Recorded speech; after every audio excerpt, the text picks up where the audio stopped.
us strong. Gotta move on. You're not a bakery of life. Equip my soul. Find the real gold. I'll fulfill what I started. Hello বন্ধুরা, welcome to the devis blog. আজকে আমরা চলে এসেছি eco পার্কে।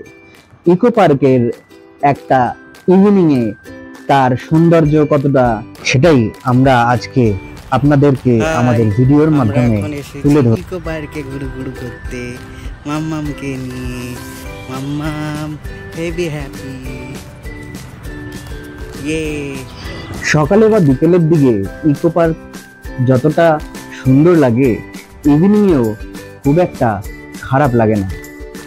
তাই আজকে আমরা সেটাই দেখতে ইভিনিং এর দিকে চলে আসলাম। এত গরমের মধ্যেও ইকো পার্কের এই ইভিনিংটা যেন একটা স্বপ্নময় লাগছিল। এই ঝিলের পাশের জায়গাটা এতটাই সুন্দর আর এতটাই মনোরম লাগে, তার সাথে যদি এরকম গরমের মধ্যেও ফুরফুরে হাওয়া দেয় তাহলে তো আর কথাই হয় না। কিছুটা সময় এখানে কাটিয়ে চলে গেলাম ধামসা রেস্টুরেন্টে, যেটা ইকো পার্কের মধ্যেই রয়েছে। তবে জায়গাটা বড়ই নির্জন, কিন্তু এখানে যদি যান তাহলে মনের মধ্যে একটা আলাদাই শান্তি খুঁজে পাবেন। হ্যালো গাইস, আমরা ইকো পার্কের ধামসা রেস্টুরেন্টে।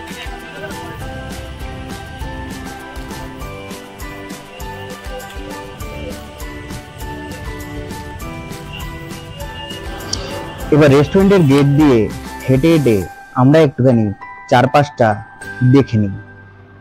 এই যে ডোমের মতো দেখছেন, এটাই কিন্তু রেস্টুরেন্ট, এবং চারপাশে এই দেখুন সাঁওতালি নাচ হচ্ছে, এরকম একটা থিম করা হয়েছে। চারপাশটা এতটাই সুন্দর না, লাইট দিয়ে করা, গাছপালা থেকে শুরু করে সবই আছে, রাস্তা করা সুন্দর, মানে এত ভালো লাগবে যে মনে হবে মানে প্রতিদিনই ওখানে যাই।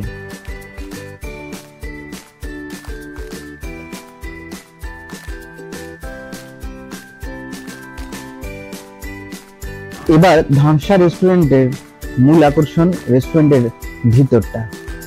ভিতরটায় যখন ঢুকলাম তখন ভিতরটার এতটা সুন্দর ইন্টেরিয়ার করা দেখে প্রাণটা সত্যি ভরে যাবে।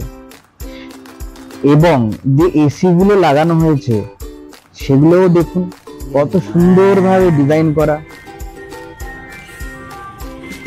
এত কিছু খাওয়ার থাকলে দুধু বিস্কুট এগুলো তো খাই না।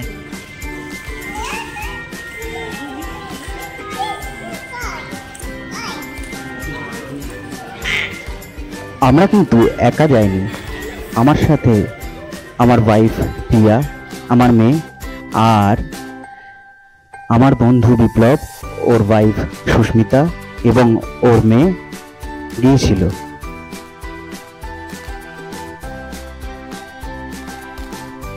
বাচ্চাগুলো খুব মজা করছিল।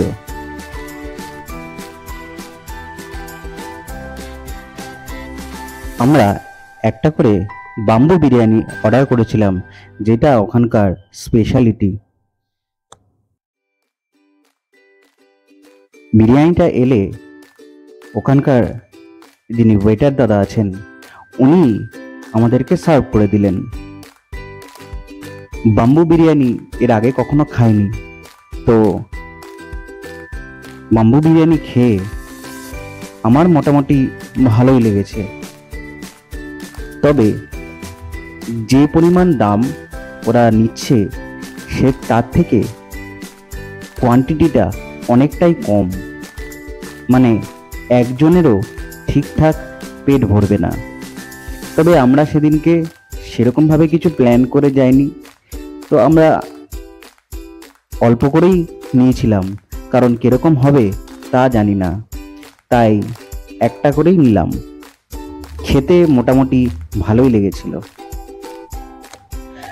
খাওয়া দাওয়া শেষ হয়ে গেলে আমরা সবাই মিলে বাইরে বসে একটু আড্ডাও মেরে নিলাম, কারণ বাইরের একটা কুঁড়ে ঘরের মতন করা আছে আর কিছু সিটিং স্পেসও করে দেওয়া আছে। ওখানে বসেও অনেকে খেতে পারে, তো আমরা ওখানে বসে একটু আড্ডাই মেরে নিলাম। আমাদের ভিডিওটা যদি ভালো লেগে থাকে তাহলে অবশ্যই ভিডিওটিকে লাইক, শেয়ার এবং আমাদের চ্যানেলটিকে সাবস্ক্রাইব করে দেবেন। ধন্যবাদ।